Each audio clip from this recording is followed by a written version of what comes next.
আজ আমি তোমাদের শিখাবো আইসক্রিম কিভাবে খেতে হয়। এতে আবার কি শিখানোর আছে? আইসক্রিম তো আমিও খেতে পারি, আমিও পারি না। আমি যেমন শিখাবো তেমন খেলে বেশি মজা পাবে। তোমরা খাতা কলম নিয়ে আসো, আমি শিখাচ্ছি। বলো কিভাবে খেতে হয়। তোমরা নিজেদের আইসক্রিম আমাকে দাও। এই নাও, প্রথমে আইসক্রিমটা এভাবে ধরবে, তারপর মুখে দেবে, তারপর উপর থেকে নিচের দিকে আস্তে আস্তে টানবে। লিখে নাও। আর তুমি লেখো এই পলিথিনটা খুলে ফেলে দিতে হবে, যাতে খাওয়ার সময় বিরক্ত না করে। হ্যাঁ, পলিথিন আলাদা করে ফেলতে হবে। হয়ে গেল। আরেকটা কথা মনে রাখতে হবে, দ্বিতীয় আইসক্রিম খাওয়ার আগে প্রথম আইসক্রিম শেষ করতে হবে।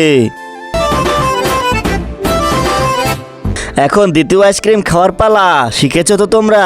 হ্যাঁ, শিখেছি।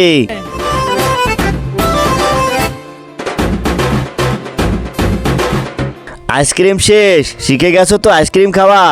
হ্যাঁ, শিখেছি। ওই পলিথিনে আর কি আছে? এতে চকলেট আছে, আনো সেটাও খেতে শিখাই।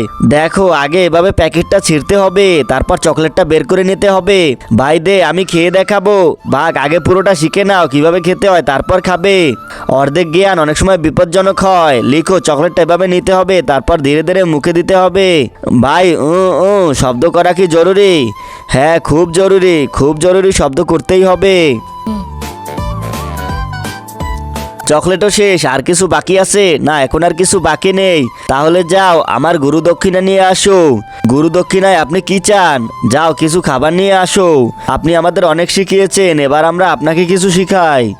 কিন্তু তার আগে যদি তুমি মেয়ে হও তাহলে লাইক করো, আর যদি তুমি ছেলে হও তাহলে লাইক করে সাবস্ক্রাইব করো। আর যদি তুমি কিছুই না করো তাহলে আমি বুঝে যাব তুমি অন্য কিছু, তাই তাড়াতাড়ি করো। জুতা মার, কিভাবে খেতে হয়। আরে যা যা শালা, যা শালা, সব খেয়ে ফেললি। দেখ।